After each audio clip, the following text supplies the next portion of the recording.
الحمد لله الذي ليس كمثله شيء وهو السميع البصير المتعالى عن الشريك والشبيه والنظير. أما بعد فأعوذ بالله من الشيطان الرجيم. بسم الله الرحمن الرحيم.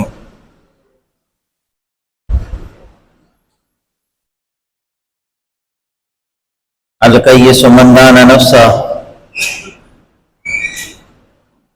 وعمل لما بعد الموت، والعاجز من أتبع نفسه هواها وتمنى على الله الأماني. قال الله جل وعلا في القرآن المجيد والفرقان الحميد: من كان يريد حرث الآخرة نزد له في حرثه ومن كان يريد حرث الدنيا نؤته منها وما له في الآخرة من نصيب. وقال الله جل وعلا: وذكر فإن الذكرى تنفع المؤمنين. صدق الله العظيم. وقال عليه الصلاة والسلام: كن في الدنيا كأنك غريب أو عابر سبيل. وفي رواية قال عليه الصلاة والسلام: الكيس من دان نفسه وعمل لما بعد الموت، والعاجز من أتبع نفسه هواها وتمنى على الله الأماني، او كما قال علیہ الصلوۃ والسلام.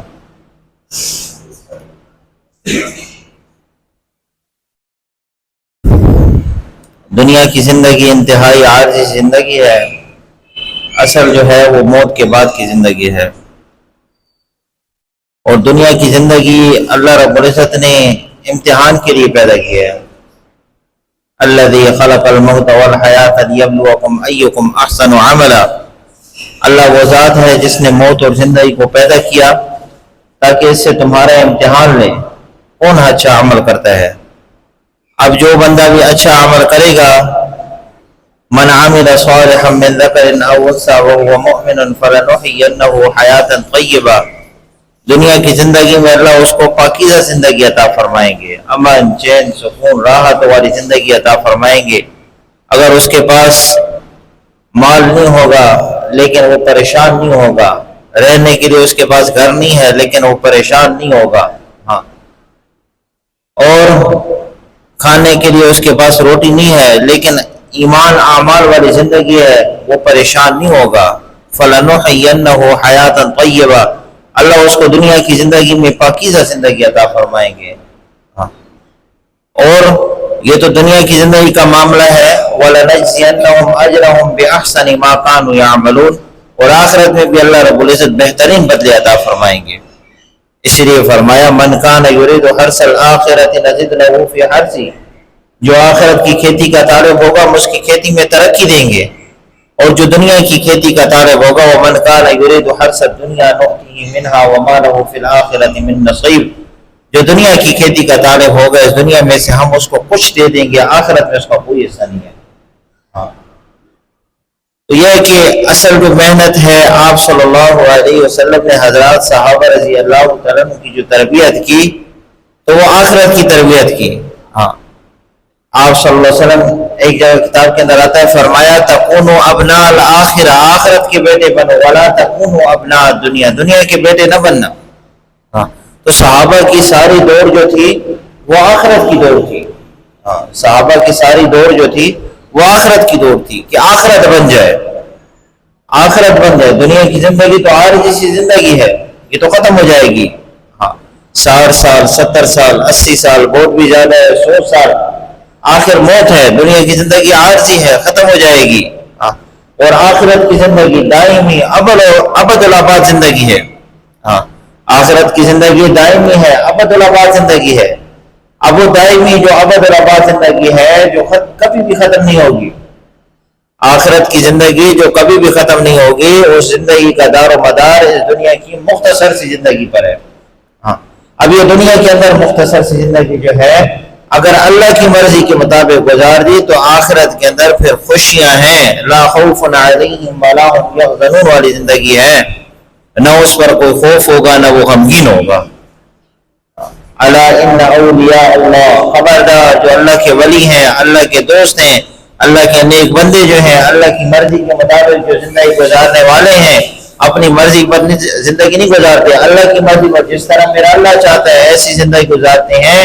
الا ان اولیاء اللہ لا خوف علیہم ولا هم يحزنون، نہ ان پر کوئی خوف ہوگا نہ وہ غمگین ہوں گے۔ ہاں، دنیا کی زندگی جو اللہ کی مرضی کے مطابق گزارے گا تو آخرت میں نہ اس پر کوئی خوف ہوگا نہ وہ غمگین ہوں گے۔ دنیا میں بھی اللہ رب العزت اس کو راحت والی زندگی عطا فرمائیں گے، امن چین سکون والی زندگی عطا فرمائیں گے، اور آخرت میں بھی اس کے لیے راحت ہیں، امن چین سکون ہے۔ اور اللہ رب العزت اس کو ایسی جگہ عطا فرمائیں گے ما لا عین رات ولا اذن سمعت ولا خطر علی قلب بشر، جو نہ کسی آنکھ نے دیکھی، نہ کسی کان نے سنا، نہ کسی انسان کے دل پر اس کا خیال کو لگ سکتا ہے۔ اللہ رب العزت نے اپنے نیک بندوں کے لیے ایسی جگہ تیار کی ہیں۔ ان الابرار لفی نعیم علی الارائک ینظرون تعرف فی وجوہہم نظرۃ النعیم یسقون من رحیق مختوم ختامہ مسک وفی ذلک فلیتنافس المتنافسون ومزاجہ من تسنیم عینا یشرب بها المقربون۔ یعنی دنیا کی زندگی جو اللہ کی مرضی کے مطابق گزارے گا تو آخرت میں اللہ رب العزت کی طرف سے مہمانی ہوگی اس کے لیے۔ جو دنیا میں اللہ کی مرضی کے مطابق زندگی گزارے گا، اپنی مرضی نہیں، اللہ کی مرضی کو، جس طرح میرا اللہ چاہتا ہے، جس طرح میرا اللہ چاہتا ہے میں ایسی زندگی گزاروں جس طرح میرا اللہ مجھ سے زندگی گزارنا چاہتا ہے۔ ہاں، جس طرح میرا اللہ چاہتا ہے ایسی زندگی میں گزاروں، کیونکہ دو قسم کی زندگی ہے، ایک ہے احکامات والی زندگی، ایک ہے خواہشات والی زندگی۔ احکامات والی زندگی جو ہے وہ اللہ کی مرضی والی زندگی ہے، جس طرح میرا اللہ چاہتا ہے۔ احکامات والی زندگی وہ اللہ کی مرضی والی زندگی ہے، ہاں، جس طرح میرا اللہ چاہتا ہے۔ ہاں، احکامات تھوڑے سے ہیں لیکن احکامات کے اوپر کامیابی جو ہے وہ ہمیشہ ہمیشہ کی ہے۔ تو یہ دو قسم کی زندگی ہے، ایک ہے احکامات والی زندگی، ایک ہے خواہشات والی زندگی۔ تو احکامات والی زندگی کے اوپر اللہ رب العزت کے وعدے ہیں، دنیا کے اندر امن چین سکون والی زندگی، موت کے وقت بھی اللہ رب العزت کی طرف سے استقبال ہوگا، فرشتے استقبال کے لیے آئیں گے۔ موت کے وقت فرشتے استقبال کے لیے آئیں گے، پھر اس کے بعد اللہ رب العزت کی طرف سے مہمانی ہوگی، میدان حشر میں بلا خوف علیہم ولا هم یحزنون ہوگا، نہ ان پر کوئی خوف ہوگا نہ وہ غمگین ہوں گے، اور پھر اس کے بعد اللہ رب العزت کی طرف سے اللہ کے مہمان خانے کے اندر داخل ہوں گے۔ اور جب ایک دفعہ مہمان خانے کے اندر، اللہ کے مہمان خانے کے اندر داخل ہو گئے تو پھر وہاں سے نکلنا نہیں ہوگا، پھر ہمیشہ ہمیشہ کے لیے جنت کے اندر وہ چلے جائیں گے۔ لیکن اس کے لیے کیا ہے؟ دنیا کے اندر تھوڑی سی مشقت ہے۔ الذی خلق الموت والحیات لیبلوکم ایکم احسن عملا، دنیا کی زندگی ایک امتحان ہے، ہم سارے امتحان کے اندر ہیں، غریب اپنے غربت کے اندر امتحان میں، امیر اپنے امیری کے اندر، مالداری کے اندر امتحان میں، فقیر اپنے فقر کے اندر امتحان میں، صحت والا اپنی صحت میں امتحان میں، بیمار اپنی بیماری کے امتحان میں، بادشاہ ہے تو اپنی بادشاہت میں امتحان ہے، وزیر ہے تو وزارت کے امتحان میں ہے، اگر ایک فقیر ہے تو فقیر اپنے فقر کے اندر امتحان ہے، ہر بندہ امتحان میں، چھوٹا بڑا مرد عورت بچے، یہ سارے امتحان کے اندر ہے۔ الذی خلق، کیونکہ دنیا کی زندگی اللہ رب العزت بنائی امتحان ہے۔ الذی خلق الموت والحیات لیبلوکم ایکم احسن عملا، موت اور زندگی کو ہم نے کس لیے پیدا کیا؟ تاکہ اس میں تمہارا امتحان لیں، تم کس طرح زندگی گزارتے ہو۔ زندگی کس طرح گزارتے؟ جس طرح دیکھیں جی، رمضان کا مہینہ ہوتا ہے نا جی، سارا رمضان بندہ صحیح طریقے سے گزار دے تو پھر آخر میں اللہ کی طرف سے مہمانی کیا ہوتی ہے؟ خوشی والا دن، عید والا دن۔ ہاں، عید والا دن یہ خوشی کا دن ہوتا ہے۔ ہاں، اسی طرح جب بندہ نماز پڑھتا ہے نا، نماز کے اندر داخل ہو گیا، اب نماز حقیقت والی نماز، ایک ہے صورت والی نماز، ایک ہے حقیقت والی نماز۔ اللہ کے وعدے جو ہے وہ تو حقیقت والی نماز کے ساتھ ہے۔ اللہ کے وعدے جو ہے نا جی، 2 رکعت نفل پر صحابہ رضی اللہ عنہ نے اپنے مردوں کو، یعنی جو جانور تھے نا جی، مردہ ہو گئے تھے، ان جانوروں کو زندہ کروایا 2 رکعت نفل پر۔ 2 رکعت نفل پر، کہ یہ کوئی کس سے کہانیاں نہیں ہیں، یہ حقیقت ہے۔ صحابہ رضی اللہ عنہ نے 2 رکعت نفل پر اللہ رب العزت سے اپنا مسئلہ حل کروایا ہے۔ ہاں، یہ حقیقت ہے۔ تو ایک ہے صورت والی نماز، نماز کی ایک شکل، ایک ہے حقیقت والی نماز۔ جس طرح مثال کے طور پر گھر کے اندر آپ نے بھینس کی تصویر لٹکا کر رکھی ہوئی ہے، اور ایک ہے حقیقت والی بھینس آپ نے گھر کے اندر لا کر کھڑا کر دی ہے۔ اب جو دودھ ہے نا، جو دودھ وہ حقیقت والی بھینس سے ملے گا، وہ تصویر سے نہیں ملے گا۔ ایک تصویر ہے، بھینس کی تصویر لٹکائی ہوئی ہے، وہ تصویر سے تو دودھ نہیں ملے گا۔ دودھ کی ضرورت پڑے گی، اگر حقیقت والی بھینس گھر کے اندر نہیں ہے تو دودھ پھر باہر سے لانا پڑے گا۔ اور اگر گھر کے اندر آپ دودھ چاہتے ہیں تو پھر کس سے ملے گا جی؟ حقیقت والی بھینس۔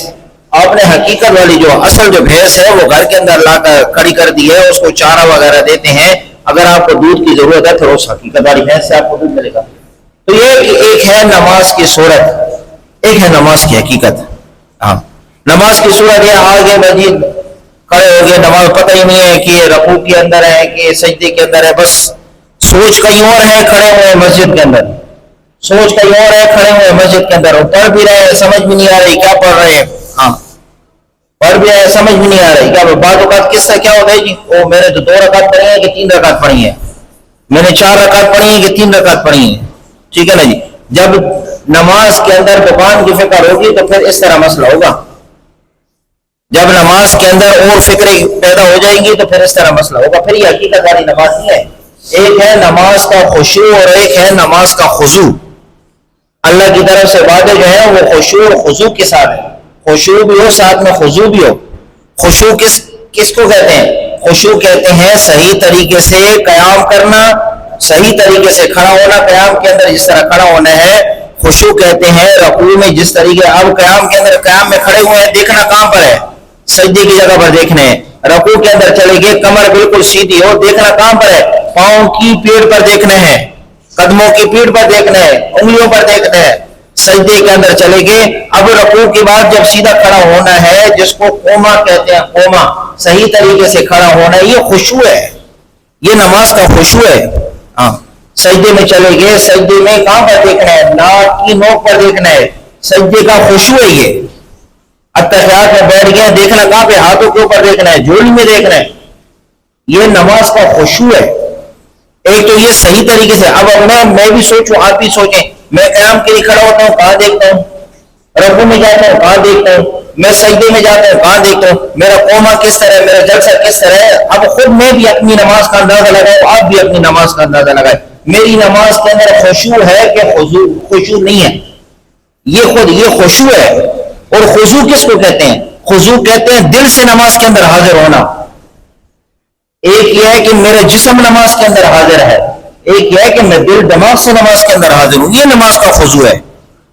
ہاں، تو جو اللہ کے وعدے ہیں وہ حقیقت والی نماز کے ساتھ ہیں، خشوع خضوع والی نماز کے ساتھ اللہ کے وعدے ہیں۔ ایک یہ ہے کہ جان چھڑانا نماز سے، بھائی میں نے جلدی جلدی دکان کے لیے جانا ہے، میں نے جلدی جلدی جانا ہے، پھر دکان کھول گیا، بند کر دیا میں نے دکان، میرے لیے بندہ کھڑے ہوئے تھا، اس سے میں نے کہہ دیا بھائی میں جلدی نماز پڑھ کے آتا ہوں۔ اب نماز کے لیے اس بندے سے تو کہہ دیا ہے یار بس میں آتا ہوں، میں 5 منٹ میں صرف نماز پڑھ کے آتا ہوں۔ اب یہاں پر نماز کے لیے آ گیا، یہ نماز کے اندر نہیں ہے، اس کی ساری فکر ادھر ہے کہ میرے لیے تو وہ بندہ انتظار میں ہے، میں تو فلاں کام کرنا ہے، میں تو اس بندے کے ساتھ ملنا ہے، وہ میں نے تو دکان پر جانا ہے، دکان پر میرے لیے بندہ انتظار میں ہے۔ تو یہ نماز کے اندر نہیں ہے۔ تو نماز کی حقیقت کیا ہے کہ نماز کے اندر خشوع بھی ہو، خضوع بھی ہو۔ تو یہ دنیا کی زندگی عارضی ہے، عارضی۔ اب احکامات تھوڑے سے ہیں، لیکن احکامات کو صحیح طریقے سے پورا کریں گے تو آخرت کے اندر مزے ہیں، پھر اللہ کی طرف سے استقبال ہے۔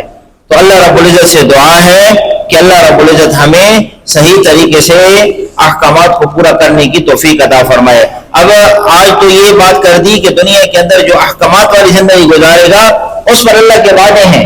احکامات کیا ہے انشاءاللہ تعالی آئندہ اس پر بات کریں گے کہ جو خواہشات والی زندگی گزارے گا اس کا نقصان پھر کیا ہوگا۔ احکامات والی زندگی کے بارے میں تو فائدے ہیں، من عمل صالحا من ذکر او انثى وهو مؤمن فلنحيينه حیاتا طیبہ، دنیا کے اندر حیات طیبہ ہے، آخرت کے اندر بہترین بدلہ، ولنجزینهم اجرهم باحسن ما كانوا يعملون، اور جو خواہشات پر زندگی گزارے گا اس کے ساتھ کیا معاملہ ہے انشاءاللہ تعالی اس پر آئندہ جمعے بات کریں گے۔ سنت